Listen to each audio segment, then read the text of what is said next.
You are listening to Fika with Vicky on United Public Radio, 107.7 and 105.3 from New Orleans.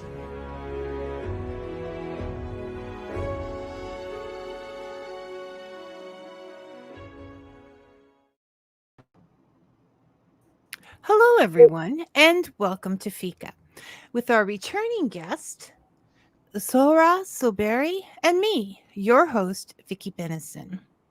You may remember from the last time that she visited, Zohra is a author, poet, and playwright who shared stories from her memoir, The Other Eye, with us. But there were so many stories that we ended up running out of time before we even got halfway through them.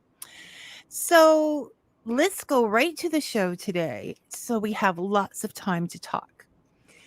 Thank you for sharing your stories, your wisdom, and your life with us, Zohra, and welcome to Fika. Thank you very much. Nice introduction, Vicky.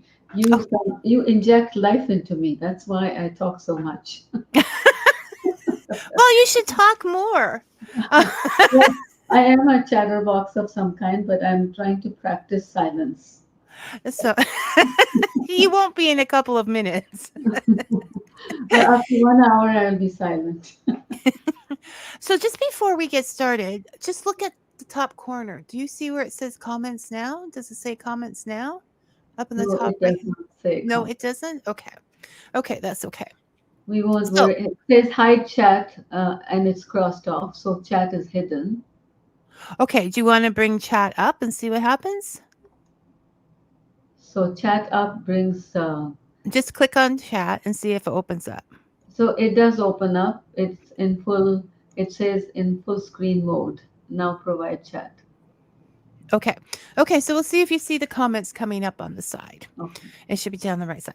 So, we're going to start with you looking into the other eye, or as I like to call it, the big book of Zora, and describe the different sections and the way you think that is best read, or perhaps most easily read.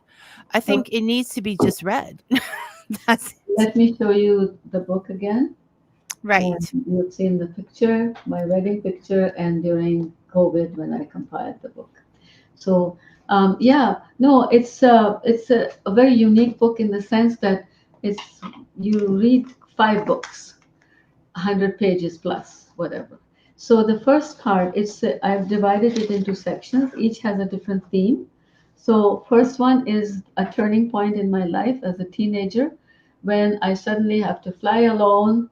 Don't ask why. Read the book. Fly alone from um, Asia to Africa, and I end up in a little town that happens to be cradle of mankind.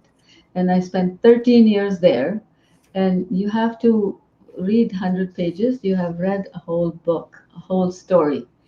My 13 years of life, 36 years countries visited, and all about cultures and rich cultures and everything, and how that teenager had to pave her way through, find a niche for herself, to be with a man, PhD. She was, I had to get started with my studies and everything.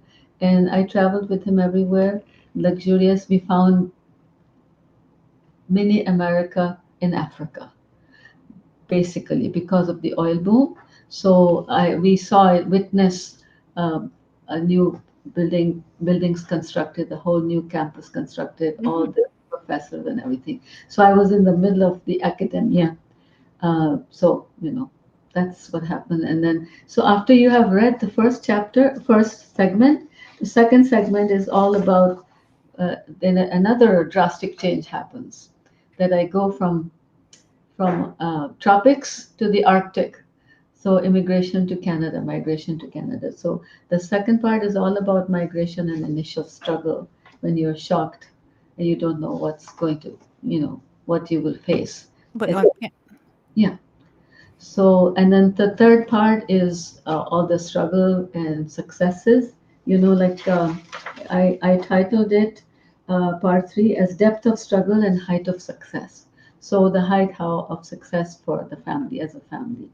And then the fourth part is the challenges and creative escapes. Like that's sort of a downfall of a very successful family in a way, but not all the way through, but still, making paving their way through, like ups and downs. And then the fifth one is just like after every sunset, there's a sunrise. That's about being a possibilitarian, about rising up again. So that's why it's a compelling story. Everybody should read it. Uh, you can read it 5 times, give a 1 week gap, reflect on it, and think that you have read 5 books. It's not a big deal. I personally think that you need to just sit down and read it through. I couldn't stop because your life was fast paced, and I just needed to keep the reading to catch what is she going to get into next. Yeah. Like it reads with that kind of excitement, I thought. My niece said to me, one of my nieces said to me that, oh, hi, Brian. He says, Uh, "Very nice to see you again." Thank you, thank you. I was looking forward to seeing you too. So one of my nieces said to me, if anybody deserves to live a life twice, you do. And I said, I have lived twice already. So she said, how? I said, blending of two cultures. And you gave me some word the other Oh, day. I said during the day you were all businesswoman, and during the night you were a party girl because And the party girl is sometimes dressed Eastern, sometimes dressed Western, mostly fusion. And but I did a lot of things during that time. Like people used to tell me at the bank, "So you are here to take a break?" I think so. I don't even know how you keep up the pace. Not even now. So we talk about those two different worlds, and quite often when people think about migration, immigration, we think about people coming from a difficult situation and trying to better that. But you weren't in a difficult situation in Nigeria. You had just won, you know, a Two gold tournament. medals, national championship. Yeah. Yeah, you're in the sunshine, you're with friends, you're in the middle of academia, so you were like learning, you had been taking art classes, like you had it going on. Well, I have a saying of my own, and that is that smoking is bad for health, but secondhand smoking is bad for health, but secondhand knowledge is healthy. How do you like that? Yes, it is. So I had a lot of secondhand knowledge with all these PhDs and professors, and so I made, I told you in the last one how I made my niche so that I had a reserved seat with all these guests, and I got into Yeah, you were the politics. baby of the group, so you got lots of attention and Yeah, yeah, yeah, and I think luck played a lot of big role in my life. Good luck thing. and we're And, going to address that later because yeah. we have possibly different opinions on that. But we never fight people. We just Well, we forged a friendship out of that technical difficulty last one time. yes. We s- Imagine if we we didn't made have it that. through. We made it through. Yeah. So that was the old days. Yeah. We're moving on. That was the old days, the first show Yeah. that didn't really happen. So there you are amidst the sunshine, and your husband comes to Canada first Yeah. because you were in this tournament, and so he came to Canada first. So Imagine you the dates coincided. The same day as the deadline for immigration was my championship called, and yeah, and we all have to have priorities. it was a tough decision because he said, "Well, do you want to forego the you want me to attend the games and forego the immigration papers?" I said, "No, no, no, you should go, and I will be on my own." So when I looked up in the stadium, when I looked up and I thought, "Oh my God, the entire stadium were all Africans, all Nigerians." I was the only, brown girl, but I was categorized with the white. Like it was And Oibo, they called Oibo orange, peeled orange for the whites. But they said, but you are just like black. So that was a good compliment for me. But it was quite a drama, that match. It gave me a wonderful, sweet memory to leave the country with, you know. And so you left, the sweet feeling. And you arrive in Canada by yourself and you're getting off the plane. And how do you feel? What do you see? What are your feelings at that point? People have to read the book to find out that in transit, in transit, my identity was stolen during transit, but I will not share the story. How I was scared when I land, they will tell me go back. But it did not happen. They accepted my explanation. Well, I think we should look into how old were you when you immigrated? Yeah, well, put 16, well, add 17 to 13 years. Can you So, calculate? 30 some, 31 or something, yeah? yeah, Start. yeah. And so and so your husband, so you were living a pretty good life. Well, that, And like we had once a year, paid vacation, every 9 months, paid vacation, and ticket. The travel agent came home to give us the itinerary wherever we wanted to go and everything. So it was, and the travel expenses were paid as well. So it was like, I mean, just super luxury. But people take things for granted. After 12, 13 years, we didn't think a big deal of it. you know. and then you began to We began to when we came here, and from Canada, we had to buy our own tickets to travel to Pakistan, India, Abu Dhabi, and all that. Then we realized that how good we had it there. Yeah. So you're here and your husband still has time, he has to finish teaching in Nigeria. So you're in Canada by yourself with a young son and you've never had a job and I and you became a single mother, just like that. it's just And like that. And then you definitely wanted to get back on the plane. So what were some of the things you had to do to survive that you never expected to have to do? one of the things that greeted us even after he arrived, my husband, that one of the surprises that we never ever imagined was a role reversal, because he was deemed overqualified, PhD and 60 publications in scientific journal, and I could start from scratch. So I applied for a scholarship. So I got 1 year. I had done schooling in American International School in Nigeria, and Mhm. I went to the university to learn languages. But I was shifted to sports area, physical education.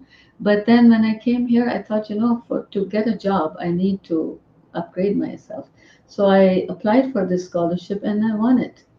It was interesting. The guy said, "Don't you consider yourself lucky that a great country like Canada accepts people like you to come here?" And I said, "I do feel very lucky, but I think Canada is lucky that people like us want to come here. But it's a win-win situation." So he said, "Oh, yeah," that kind of thing. Yeah. So yeah, after that, it opened many doors for me because I cleared that, and then suddenly, as you were asking me when he came back after a year, that year was struggle because of single child, single mother.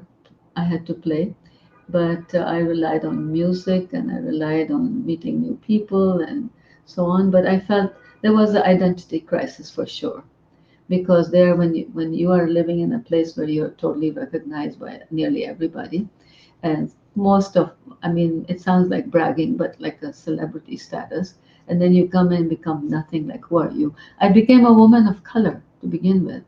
There, I was Oibo, and here I became a woman of color. So, but now 1976 was a not a very good year for South Asians to arrive, because they came in bulks and people were quite apprehensive. So there was a bit of racism and all that stuff. People asked me I was living in Patty Palace, where I Definitely misunderstandings and, yeah. you know, fear. And when you show, when you demonstrate lack of confidence, like, uh, where is this place, where is that place, and people think that, like, you made all the way here to Canada and you don't know this little thing, you don't know how to go from downtown to Mississauga, that kind of thing. But once you gain confidence in yourself and you become familiar with things, Canada has advanced very much so in accepting this as a. The reason we came here was because it's the most multicultural and most, you know, inclusive of all cultures, and it's amazing. And they have gone far. Now you cannot use the P word like an N word anymore in Canada. Yeah. So after that, he arrived and I got my first job. I think I covered this in my last first part, how I got the first job that I knew nothing about, and the gentleman took me under his wing and he taught me. And to become on the board of directors of Power Corporation in Saskatchewan was a big deal for me. But then when I came back, we returned back to Mississauga. Well, And you were, yeah, I don't think you mentioned that you went out west oh for yes, okay. for a while with your husband. And no, this is my favorite part of the story as a Canadian. Well, I find most funny.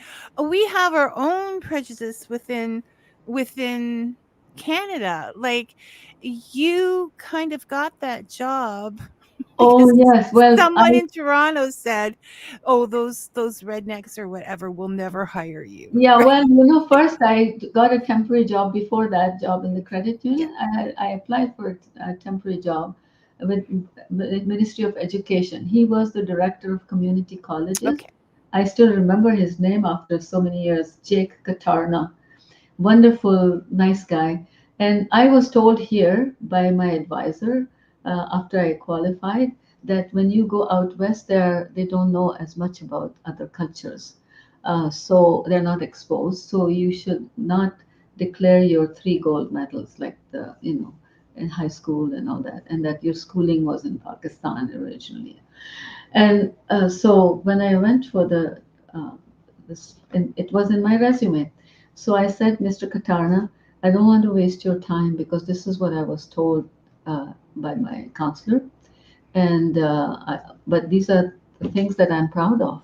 So he said, those Eastern bastards, they think we're so ignorant out west, You are hired. Left the room for a cup of coffee on the way. I said, did I hear right? He said, you are hired.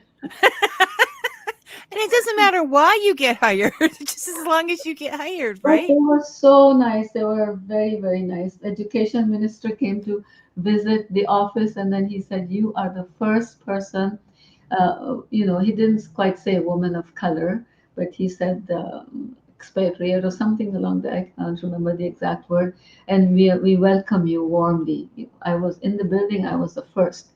But they were all old ladies who were tired of sitting on their old chairs and everything. They saw this, who is this young chick, and the minister is ordering a new chair for her. He said, this is too wobbly. Get her a nice new chair. So I became the subject of a gossip first, and I thought it's okay.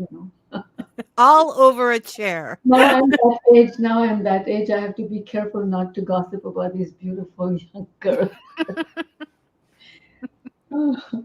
So, and the role reversal for you continued because unfortunately, people's credentials are not always recognized when Yes. they move. Yeah. So you became the, I guess, the breadwinner, the person who went out and Yeah, he went took care back of to things. Nigeria for a year, as you mentioned earlier. And when he came back, and I was a single woman, when he came back, he was shocked at the fact that I am getting a job and at the bank and all that stuff. And he thought that, because I was hired as a management in training. And I learned a lot there because one time they dumped me with 1,000 statements to be mailed. And I looked and I thought, like, am I a mail clerk? They hired me as so, when we are in third world countries, they call, we have such a classification of higher grade people and lower, and then, and I learned that that's not the way here. Every job is respected. That's part of our faith, but we don't practice it. So what happened was, after that, I was reluctant, and the next day the manager came and said, "I will take them. If you don't want to send the mail, I will take it." And I thought, "Oh my God, like he's the manager, and he's willing to do it." Then I learned my lesson, first lesson.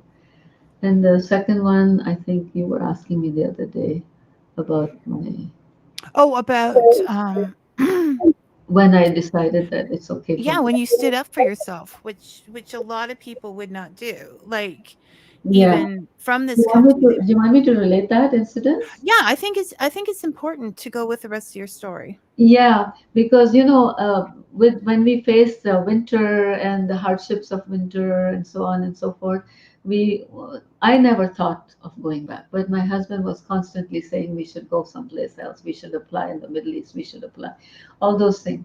But I said, once I burn my boats, that's it.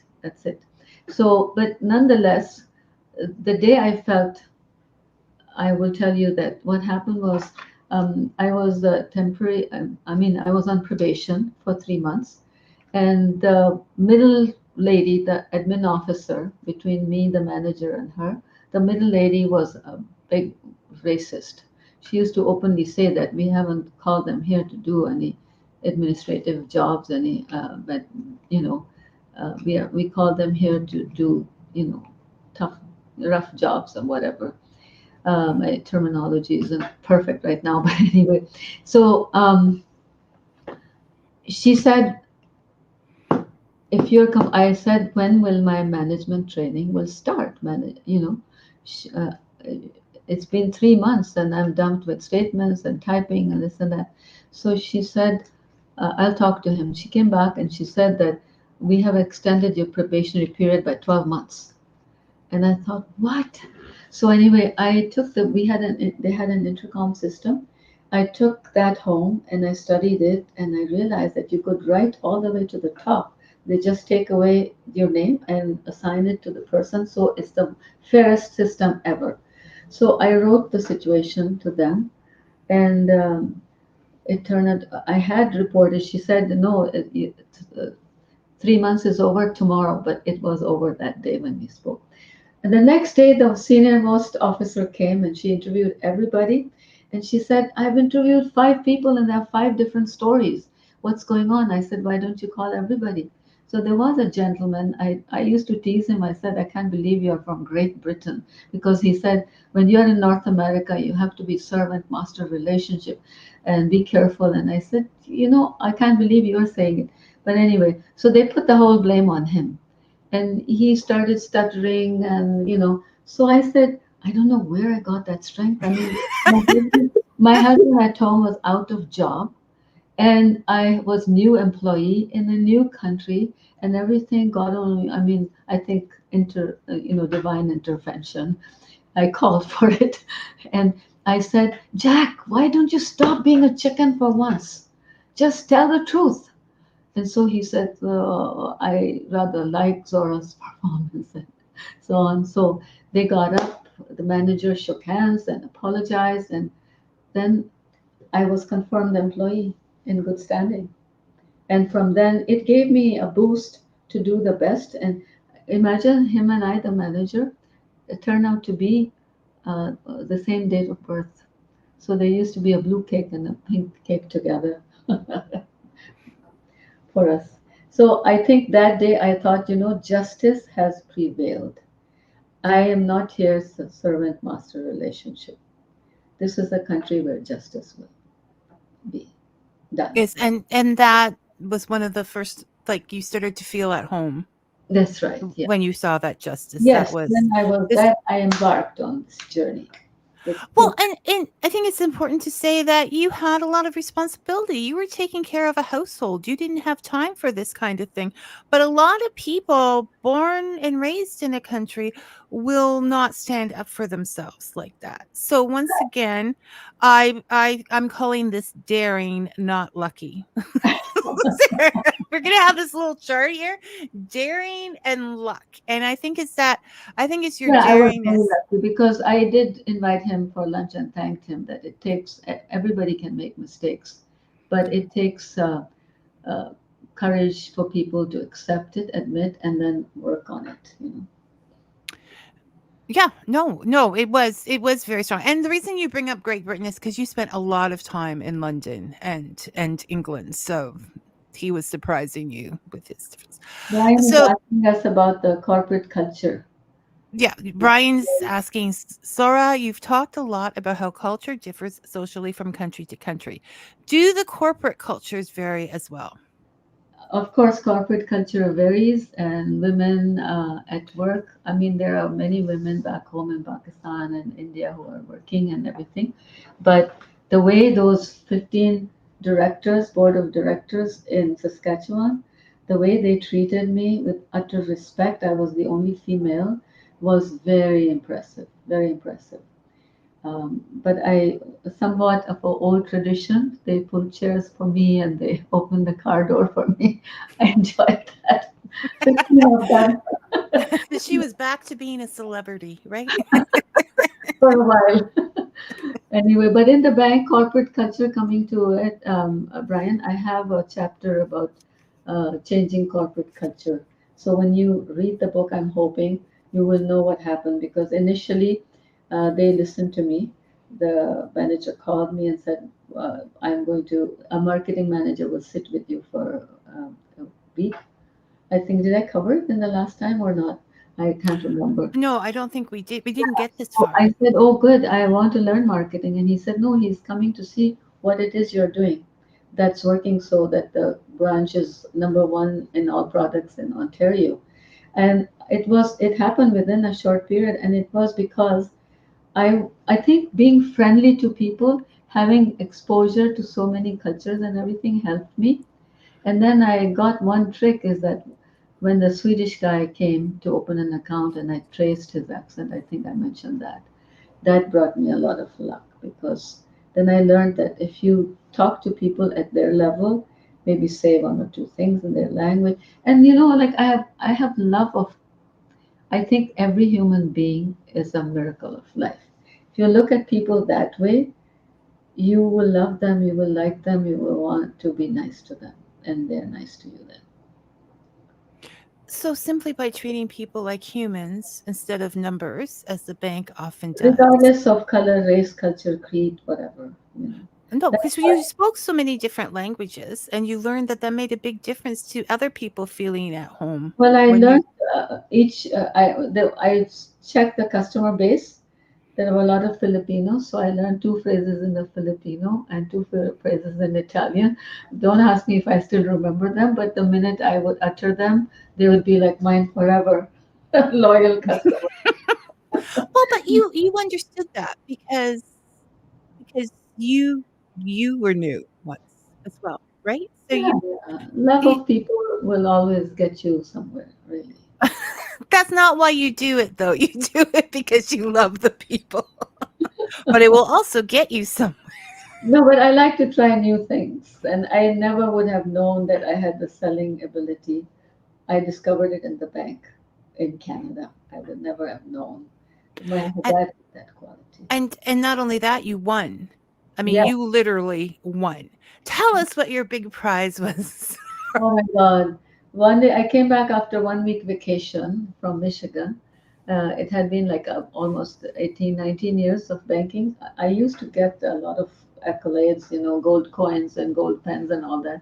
But that day, I came back and they said, "Oh, there's a run in your stocking." And I said, "What? There's no run." Anyway, they immediately produced, and I thought, my goodness, I should go away more often. I'm being pampered like this.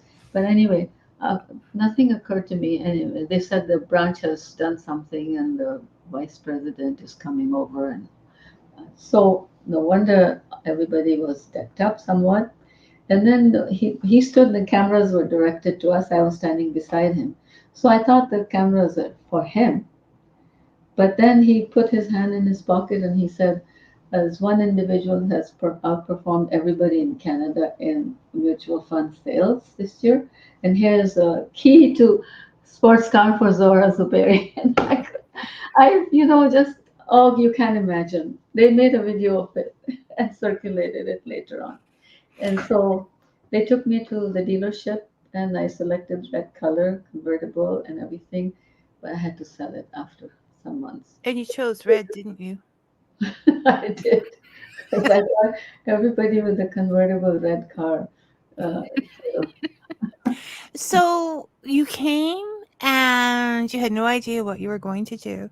It was a daring step, and you still succeeded in rising top to the top of your game there against expectations. And then you just quit. Sarah, why did you quit? Yeah, well, first of all, I wanted to mention that our careers went like this. So our marriage was challenged. He was there, and it became like this. So it was always a challenge. Every time I succeeded in something, I was so sensitive. And whenever I asked him to change line where he could earn, but he volunteered his time at University of Toronto for all those years and so on. But anyway, we resolved the situation, and you have to read the book to see how. And but you asked me something that Yeah, you quit I banking. quit. Yeah. Well, Brian, corporate culture had changed. So in the beginning, my words mattered more because I was succeeding. In the end, I had to follow their. They hired two psychiatrist brothers who taught the entire banking branch staff how to sell, ABC of selling. I did not want to be categorized with them, if then clue and all of that, and it did not fit with my um, type of personality. So I decided it's time to change. And in any case, they asked me, where is your success story? Every 2 weeks, they're asking, where is your success story? And I said, nobody can run in fast lane for 20 years. So sometimes I have to go in the slow lane. You guys don't not letting me. But when I convinced them, I realized that I myself could not accept it. Wasn't letting you. Yes. So I decided that I have to make a change, and I did make a change because I was starting to have nightmares about somebody's mortgage is closing, and the lawyer is screaming because they're not there to sign and everything. So then I I thought, would like to say that Zora was just too nice for what was happening no, around her. I told you earlier on we spoke about Zora and Shada, the two meanings. Right, let's get to that because we're already half hour in. Okay, so we were talking in the last episode about the reason for the name The Other Eye for the book. And we learned that was because your father gave you a name that meant cheerful. And Yes, so this was you. So there was Zara the businesswoman, and there yes. was Sharon Shada. Shadan. Shadan, and N is like a silent N, like the French. Shadan. Right, I remember I had this lesson before. Did I remember it now? so, so those two had to merge together. How did that happen? Yeah, the in the story I navigate the whole story around that. That Zora is the one that is for survival instinct, and Shada is everybody's inner being. It's a spiritual quest to achieve the integrated I. And by the time, I reach that, I do something about Shada not being neglected and so on. By the time I achieve that, I find that, the integrated I, one of my last chapter is the integrated I. That's what we are after. And the integrated I is neither I, this I or the other I. It's an integrated I has everybody in it, humanity, inclusive of everyone. You, me, and they. So when you're pulling yourself together, you're pulling everybody there with you. Yeah, because I think, and I embraced multiculturalism at its best. You were asking me to talk about my plays. When you ask me, I will tell you a little bit more. Yes, no. Okay, so we're moving on. We're moving on quickly, people, because this is a big life and we're running out of time. So, when you went on with your life, you started just out of the blue. You started writing plays and producing them and getting the actors together, putting them on. You began a nonprofit called Bridging the Gap, which we talked about a little bit before. And the plays you put on was about bringing cultures together, generations together. You say is enlightenment through entertainment. That Can was you the mission, yeah. And Bridging the Gap, the reason I established a nonprofit in order to produce all of those is because it would give it more credibility, as well as it was not really for profit. And the other thing is that it would give me the halls that I rent would be slightly discounted rates. So that was beneficial for us. But anyway, I joined Mississauga Arts Council, so I had a launching pad, and they were very supportive as well. And it was then 5 years. I had sort of uh, been not evicted, but I had to leave for whatever reason. Read the book. I had to leave my home. You're getting so good from the start. I'm having influence. That's it. Read the book. So my brand new home for 5 years or 6 years was open to all types of people. And I had the most interesting episodes because we had professional, I hired professional. Again, I met, both when I did the Urdu play, I met a Pakistani, I'm telling you my luck. I met a Pakistani lady who was from PTV, Pakistan Television, a director. So she helped me out with the first play, and the phone rang off the hook, and the next day because people said you brought my story, and then there was a demand to do it in English version. English version was Window Shopping for Lasting Love, about arranged and love marriages. Then people said if love marriage wins over arranged marriage, then why is their divorce rate so high? So I wrote about divorces, an educational play, and Ontario Trillium Foundation funded that play. The other ones I was sort of raising my own funding and everything. But you would laugh for the first play. I just booked the hall ahead of time. I hadn't even written the play completely. I booked the hall 8 months down the road. My husband said, "Are you kidding? It's such a big financial commitment and everything. What will happen?" But I was working by then optometric dispensary, and so all these providers of the equipment, glasses, and so on, they all chipped in with the funding. So the first one went successful after this one, and then the third. Then I did one on from a window for a widow. What from a widow's closet, and about two widows, how they were back home in India and Pakistan from two different Hindu and Muslim widow, and they meet. I have a Jewish guy, Muslim widow, dating a Jewish guy. So I broke some ceilings in there, and there was after that I did one on infidelity in marriage. It was Prison in Paradise, and you must read the book to know what happened with it and how I hired people from my, you know, hairdresser, from somebody I met, an Italian lady I met in a wedding, and I said to her, "Can you play a 5-minute role in a play I'm going to stage?" And it's at, Hammerson Hall, the upscale location and everything. And she said to me, and I said, "I need a daring woman who can be, So she said, "How do you know in 5 minutes that I am that daring woman?" And she really was. She played that role about fighting with her husband like anything. So it was the whole journey. Even now, people talk about it and they say those were the best years for me when I participated in that creative work. I never dreamed that I will be on stage, you know, in my writers club, writers and editors network. People all participated. We did some original dialogues. I gathered people over lunches so that I know other people's opinions about. So we had genuine organic dialogues, some of them. And So once yeah, again, you jumped into that. You didn't know what you were doing. You just booked the hall, and now this has become a great thing. I mean, I've watched some of the videos that are on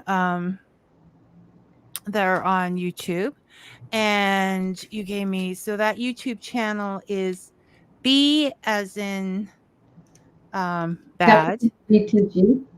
T as in terrific, G as in good, and then another in capital letters, and then a small RG.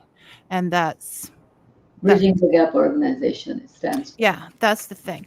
So there you were. Once again, I say daring over luck. You just went with it. You I know, but the luck happened because I was appointed president, and I said, I have so much on the go, full-time job, 12 hours a day at the bank and everything. I don't want to join this women's club who are there just to, let their hair down. And but then they insisted, and I accepted because I really think there was a calling. And first interview indicated, and I wrote a skit first before the play, and after that skit uh, triggered so much debate that it had to be plays. And then, but the thing is, I planned 7 plays in 7 years. Only thing is, after the fifth one, the sixth one, my husband had got dementia. and Okay. you were called away. So before we move on to that, I want to say yes, but I think they were investing more in you than they were in the plays. You had made that impression as a go-getter, as this is just going to happen. And so I think that daring runs out. Now you've been saying buy the book, and someone has finally made author Brian Greiner happy because he just checked and the other eye is finally for sale on Kobo, which is his favorite. Which is Okay. Thank nobody you ever for has their books informing, on Brian. Kobo. Thank you for informing us. So he's like, "Yay!" That's Someone is doing what Brian wants. Anyway, it's by no means it's a perfect book. I am just I Oh, stop! Now that someone's going to read it, you're starting to back. no, no, but I mean nothing is perfect. Somebody once told me that even what's her name, Margaret Atwood's book had one or two errors in it. Oh, they all do. No, no, no, no. You can't go by typos and stuff because they all have typos. They all Oh, have, and why are we there? We're yeah. not there to say, "Oh my gosh, there's, a double word or something." We're there for the story. And if we're caught up in the story, we're not going to think about that double word. Another iconic artist is on board with us, Anna Yin. She's Right, and very, she's here to watch you, and that's very kind of Anna. And I have to just go with them big because oh, new Dr. Sarah Ali. glasses. There's Yes, Dr. Sarah Ali. She Sarah read Ali. mine. She read and actually even wrote an article. So she has read. This is like a mini review here on Fika. She has read the other eye, and she said it's an amazing roller coaster ride. It is full of surprises from a young girl from Pakistan to a strong, independent woman. The book is full of surprises, especially for women, that nothing can stop them. It is. It's an amazing story. And like I said, you might suggest that people read it one section at a time, but I'm saying once you get started, you're going to go through the whole thing. And Vicky, it but is you the have, big, sorry to interrupt, but yeah. you have to have that. Nobody can do it all on their own. It's all with the help of the people. Nobody ever said no to me. That was my luck. I don't think you'd let them. I Yeah. honestly don't. It wasn't that I was some smart aleck or something. It's just that No, no, no. I had the You're zest, I had the desire, and I was genuine. And when you're genuine and people help you, then you were enthusiastic, you were passionate, and animation attracts people. You're doing something, and they've got to see what it is, okay? And then once that's they see it is, they yeah, get caught up in the if you call a bunch of people and preach, it would be hard to have them pay $25, $30 to come. but they came in bulks like 1,200 at a Yeah, time. because it's enlightenment through entertainment. Just like Exactly. you say. So yeah, so they all get up. That's what it is. They all get caught up in the twister that is Sahara. The one about cheating in marriage got me invited in Washington, D.C. There was a celebration of that anthology where it was published. And, we reenacted a scene, a professor from Montclair University and myself, we reenacted a scene of a Pakistani lady who came between the white couple. And there's a fiery scene in there about how they finally become friends actually, because she was, you have to read the book. Yes, yes, you do. You have you have to read it. So okay, so moving along, what we wanted to get to next is you had to leave. Um, you were working at the dispensary for glasses and things, helping people, which you found a little more pleasurable than worrying about people Worrying default. about people's mortgages and credit lines, it was much easier to be concerned about their nose pads.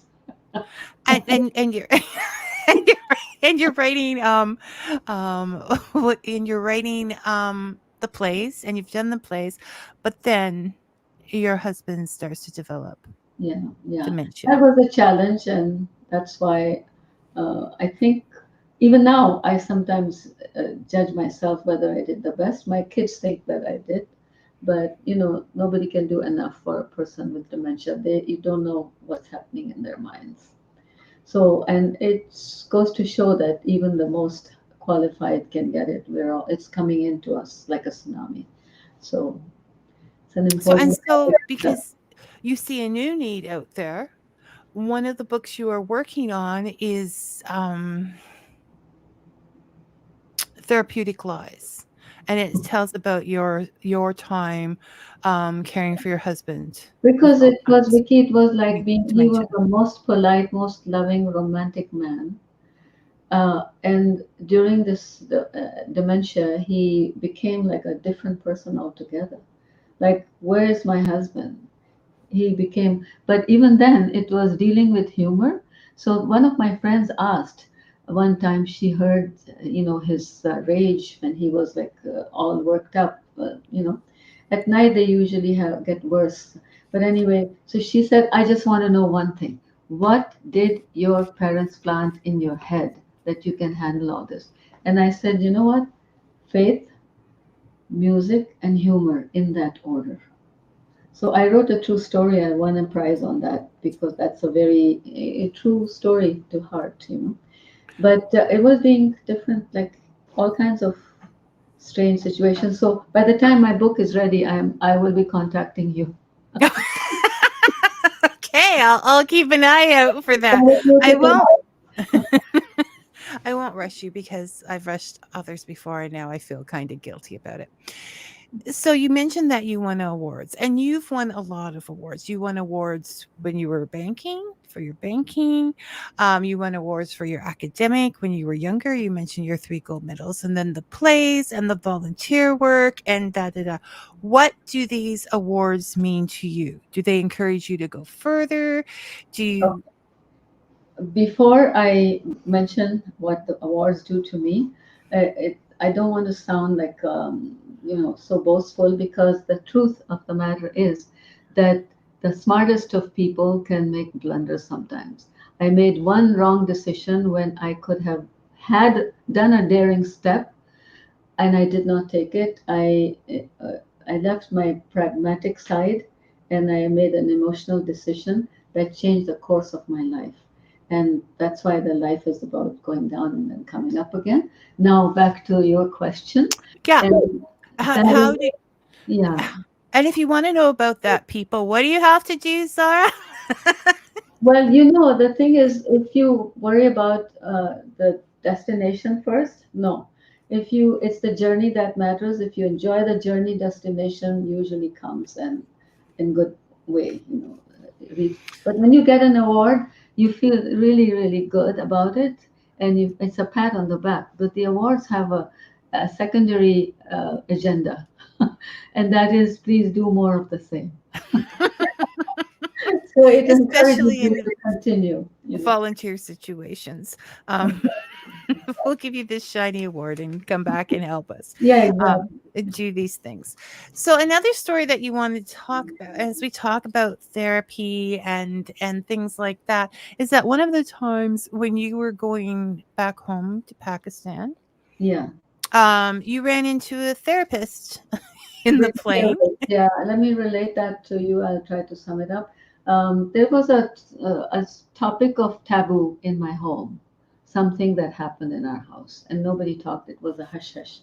And when I got married, I asked my husband, I tried to share that with him, and he said, no, no, no. I put my past behind, put your past behind. And so that sort of silenced me about that. And I didn't realize how much it was had registered inside me, but I overcame it. But I was on British Airways flight, 8 hours flight to London, and I saw these noisy babies crying, and also I asked the stewardess to give upgrade me. And when I went upgrade, I occupied a seat beside a tall gentleman, and I said, "I'm sorry to interrupt, because you would have had this empty seat." He said, "No, no, not at all. I'm a nervous flyer," and it turned out to be that he was going to meet his 18-year-old girl daughter who had a nervous breakdown. And that just opened the can for me. So I shared my mother's story after the partition of India and Pakistan, how she had, like, I mean, she was separated from her brother, from her parents, and they had to run like thousands of miles not knowing where they were going and all that stuff. So all that I was able to share that she had, and the second bad, stroke she had episode was when I was 12 years old and how I dealt with it. And this man kept asking 8 hours. We spoke for 8 hours. He turned out to be a professional therapist. He had his fist closed, and I said at one point, I said, "What's in that fist?" And he said, "I was about to take a tranquilizer." I said, "So here's water. Why don't you take?" And he said, "No, now I have you. And I'm just thinking that you were 12 when you handled something so difficult. And I am a therapist." So it was when I arrived Pakistan, I wrote a story in Urdu language, and I gathered the whole family, read, we shed tears, and afterwards we all laughed, and everybody said, you have released this. So I think mental illness is a taboo in many places. Now it's less and less, luckily. But still, even here, I find that not everybody admits if they have a problem like that. And one in every four Canadians have some issue with their And then the mind. problem grows bigger. That's why we all have to reach out. So now when I go out and I meet strangers, they say, "What do you do?" My first thing I say that I spread love. And they get intrigued, they find out, and then we share, and we find so many. There's so many people that need to be spoken to with love and affection. Well, and just this one chance meeting with a gentleman in the plane, with I'm going to visualize that at night. I don't know if you were flying at night or not, but I see it as night because you're so secluded in this one place, right? It's When like, we landed, he was probably twice my size. I'm barely 5 foot, and he was 6'3" or something. And I realized, oh my God, I was speaking to this giant all along. He was a really nice guy, very nice. He gave me his card, but would you believe I never called him? After I wrote my memoir, my niece knew about it, and so she said she found out the name, Paul Anderson. So somewhere in USA, there's a Paul Anderson who is a therapist. She contacted, she gave me his number. I called him. We had a nice chat because I said, you know what? I know you're not the same Paul Anderson. My niece has found you for me. He said, "I'll read your book." to see what this other Paul Anderson was like. Well, that's life. You have to celebrate life. No, definitely. And I we think, only have, we're here now and we might as well take advantage of it, right? yeah, well, yeah, we all have to go one day. And I'm learning, sometimes if I get irritable over something or somebody, I just think that you don't know what caused that. I give, you always should pause. I pause and I think. And now you were also asking me about my philosophy that I got out of the uh, eye opener when I joined the dispensary from banking into managing eyeglasses dispensary. Oh, you have so many philosophies.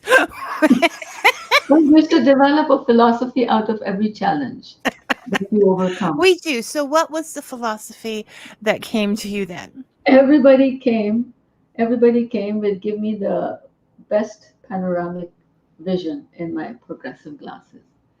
Everybody came. And I thought that, you know what? We have to have best panoramic perception of our world at all times because we in Canada, many children have never seen real poverty, for instance. Many children who complain about this, that, or the other do not know what some children, millions of children in the world, are suffering from. So I try to draw that in. Anyway, so best panoramic perception of the world. The minute you have a problem and you think about what's happening, there's fires going on in Canada. There's wars going on. People are getting killed. All kinds of things are happening at the same time, and I'm worried about this piddly widdly little thing. Suddenly your problem becomes like so small. So celebrating life every day. Yeah, no, there's always somebody that's sadly going through. It doesn't mean that your problem is not important, but it means Yeah, it is. You focusing have on to it do, is not going to be the way yeah, to you go. have to, yeah, you have to tackle with the problem. And even with dementia, I realized my husband dementia, like first it was a big shock. And there were many shocking stories that will come up in here. And the geriatrician who is on board, he's telling me that, I see patients of dementia every day and there's care providers. But I'm learning so much from real life experience in detail. So I think it would be a helpful book for people.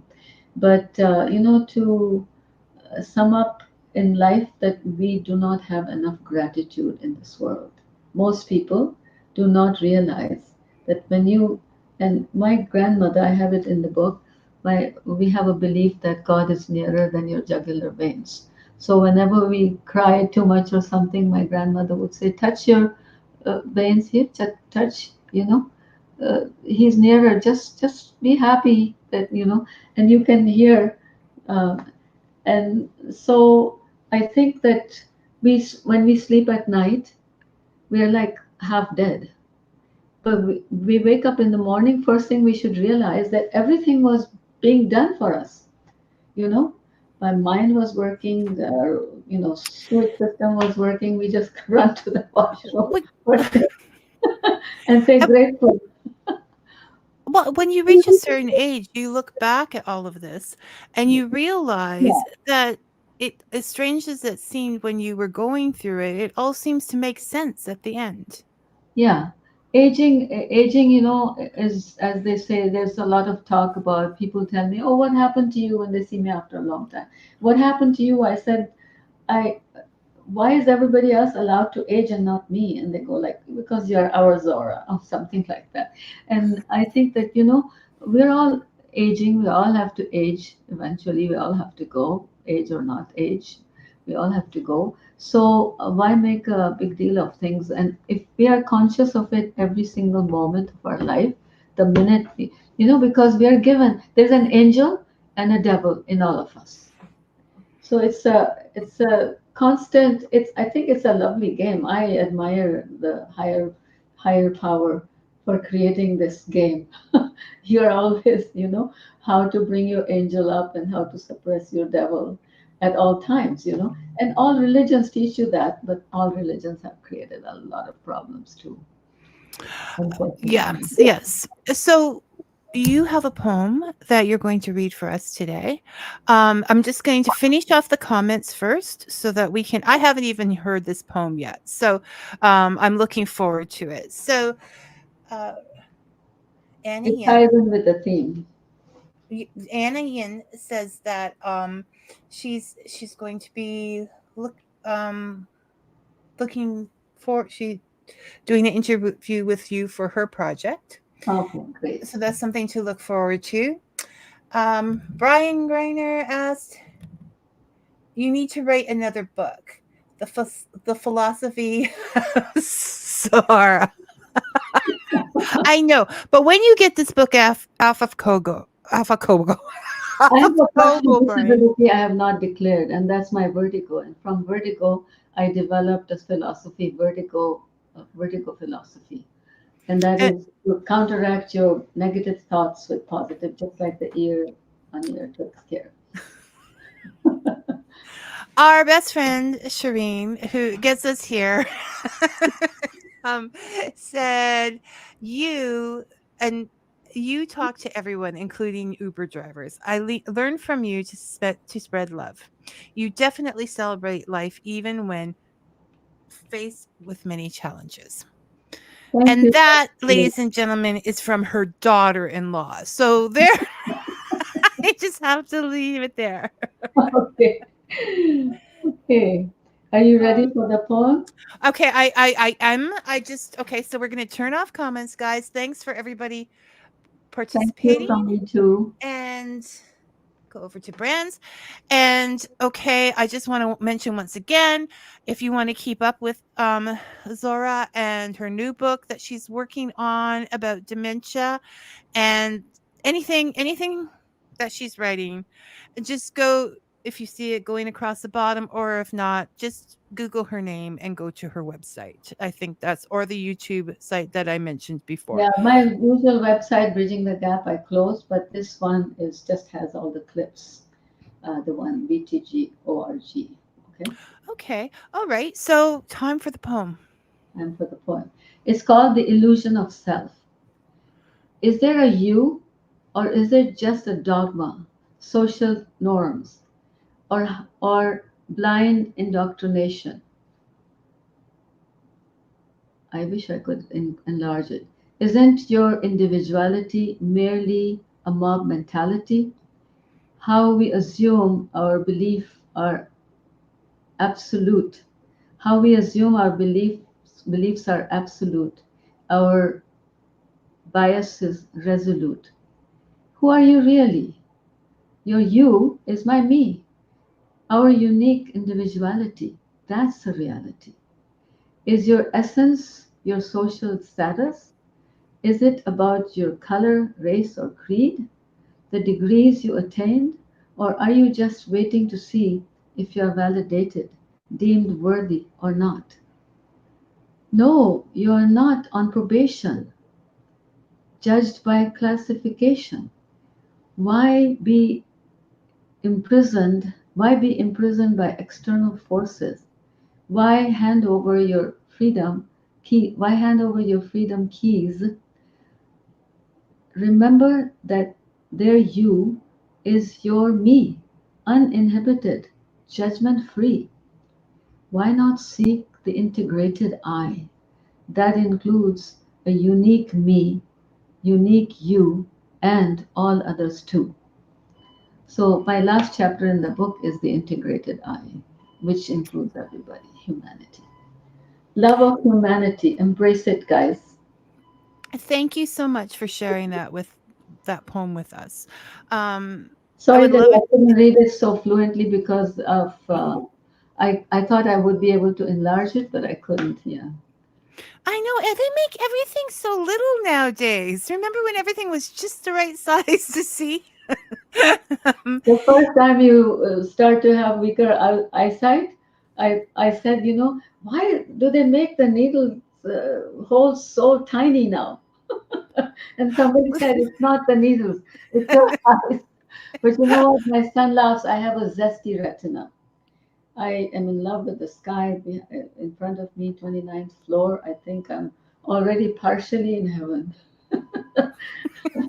well, When hell breaks loose, I look at the sky and say that hell breaks loose, but I am in heaven. which is every half hour or so, Yeah, recently. But I find it ironic that when you start seeing life clearly, yeah, your eyes start to go. yeah. But it's good for you because you cannot see your own wrinkles in the mirror. That's it. Yeah, Well, no, I'm going to pick up those new glasses right after this. I don't want to know. I don't think I want to put them on. Yeah, well, I one day I was going in the car and I was appreciating, oh, my skin doesn't look quite that bad and everything, and I thought, I felt really good suddenly, energy boost I had. But then I realized it was a mist on the mirror. I cleared it and I said, oh no. But it's really, Okay. All right, my dear. Thank you so much for coming and visiting us. And please finish that book so we can talk again. And I'm just going to hold you on to the end. So, for the rest of you, I'll see you next week. Until then, may your coffee be hot and your story sweet. Thank you for thank you very listening. much for all those who are Oh, tuned and in. bye bye. And forgive any shortfalls and everything. I'm just one of those go, go, go women that sometimes do not know when to stop. And so I get overtired, but then I'm on a mission to slow down. We all need to, My I book. think, and Finish my just book. appreciate what we have here and now. Yeah, exactly. So, okay, we cue the music. Oh. I can hear it come. Okay.